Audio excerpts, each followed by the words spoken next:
What's happening, everybody? Welcome back to Sforgo, and we have the arrival of Echo, which is a pretty cool looking character. But there's some big problems with this character. Now, they put out patch notes yesterday regarding this character, and I didn't do a video about it because honestly, I was pretty disappointed and just pissed off. Netmarble really needs to stop doing this thing where they introduce a character that doesn't have a tier 3 or an awakened skill, because the truth is, considering where we're at in this game right now, we don't need characters that are just tier 2s.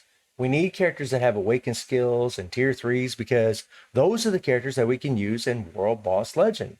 Those are the, get off of this. Those are the characters that we can use in our story mode. Those are the characters that we can use in dispatch mission. Those are the characters that we want to use in squad battle, and so on and so on and so on. That's the ones we need. So whenever they introduce a brand new character that doesn't have an awakened skill or a tier 3, it just rubs you the wrong way. But to put more salt on the wounds, they made her a paywall on top of that. So not only did they give us a character that doesn't have an awakened skill or a tier 3, but they also made her a paywall. Now, who wants to spend $10 on a bio sub for a character that they're not really going to use? Whether you're a new player, a whale, a moderate spender, why would you want to do that? I'm not going to do that. I'm a content creator, and I don't see the point in even getting this character. Now, in the future, maybe she'll get an awakened skill. Maybe she'll get a tier 3. But right now, she's pretty much rendered useless for the most part. Rendered to just a Shadowland character, or relegated to just a Shadowland character. And that's a damn shame. The first time the character appears in the game, and this would go for any character that would first show up in this game, and you're only going to have them available for Shadowland, why would anybody want them? Why would you want to spend $10 on this character? And to boot, you gave us the most powerful version of Echo. This is the most powerful version of her, the Phoenix form version of her. And she's a tier 2, and she's not useful in really most game modes. You know, all those patch notes was just her. It's some of the crappiest patch notes I've ever seen for Marvel Future Fight. Honestly, seemed quite lazy to me. And I mean, guys, I'm sorry, but I'm not going to do a review about this character. I'm not going to pick her up. I'm not going to spend $10 on a character just to sit on the sidelines like someone like Wen Wu, which is a complete shame, right? They've done this in the past where they're giving us characters that don't have tier 3s, don't have awakened skills. Wen Wu, Katie, at least Katie's a free to play, but why? They got to have tier 3 or awakened skill. We are at a point in the game where we absolutely need it.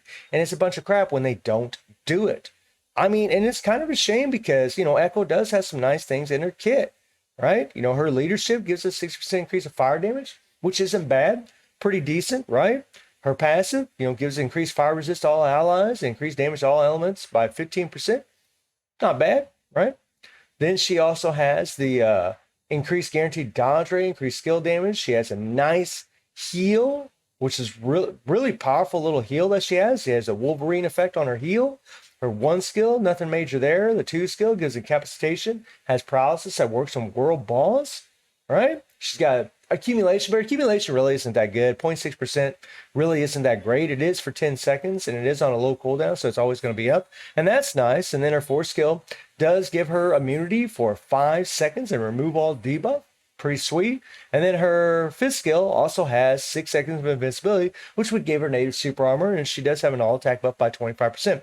I mean, when I just look at her kit, she really looks like she's kind of lacking in her attack buffs, and she looks like she's lacking in her accumulation, right? Let's take a look at her skills. And this is a paywall character. This is a character that you have to spend your hard-earned money on, right? And my SFX is off, but you're still going to have that cinematic view, right? Typical fire-based character. This is a pretty cool looking skill. I do like it. I like the bird at the end. That's nice. Cool skills, right? There's that paralysis. Nice, nice. The other thing about this character that's kind of a bummer is that she's a blast. You know, we really don't need more blasts. And considering that you can already get other blast characters from the game, like Cersei, Sharon Rogers, completely free to play, right? Both have available Awaken or Tier 3 skills. Why would you ever think about getting this character? Why would you Netmarble put a character in a game like this? It really doesn't make any sense. Look at her basic attack here. Now we kind of look at basic attacks for Ultron. Not that it matters because we can't use her there, right? Which sucks. I mean, it's just a shame. I mean, look at her, right? This is a cool looking character. She is cool looking. I love this outfit. She looks amazing. But why would you want her? Unless you really, really love Echo, there is no reason to spend any money on this character. There's no reason at all. She looks like she'll be okay, decent, fairly strong. But even with the kit that they gave her, I don't think she's going to be super, super OP. And not having an awakened skill or tier 3 just really tells you that she's not going to be super OP for the game ones that really matter, like Timeline, World Boss Legend, Story Mode, Dispatch missions, all those things. She's just not going to get it done. And that's a shame. That's a real shame. In a way, they kind of crapped on this character. And really, I think they kind of crapped on the community a little bit. Because, what is the gall of Netmarble to introduce a character at this point in the game, right? Where we need awakened characters in tier 3s. There have been multiple videos from multiple YouTubers talking about this. Characters have to have those things available in order to be somewhat relevant.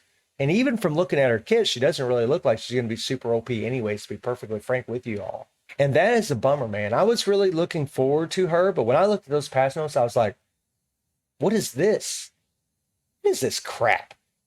I mean, and I hate making videos like this where I'm kind of ragdolling on Netmarble or just ranting about anything because I'm more of a positive person. And whenever I got to sit and talk about things like this, I'm just like, oh, man, I don't want to. I was really looking forward to doing a nice little review, having this character. But, I mean, guys, I'm not going to spend money on a character that I'm not going to use.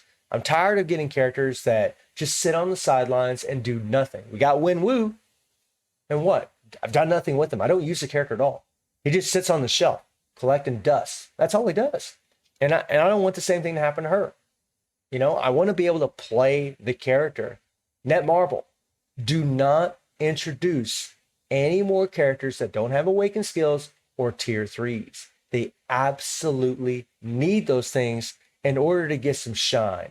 And it's going to be strange, whenever this character gets a uniform in the future, and it's going to be the actual weaker version of her from Marvel, and she's going to be stronger than what she is in this Phoenix uniform, which is going to be pretty goofy considering they already did that with Jean Grey, and it just never made no sense at all. But that's the company we're dealing with. So let me know what y'all think about Echo. Did you buy her? Did you think it was worth spending $10 on a character that you're probably not even going to be able to use? And I do stream on Twitch at 9 p.m. GMT plus 7 time. The link's in the description below. And I hope you enjoyed the video. Thank you for watching. Y'all take care and have a good one. See you, everybody.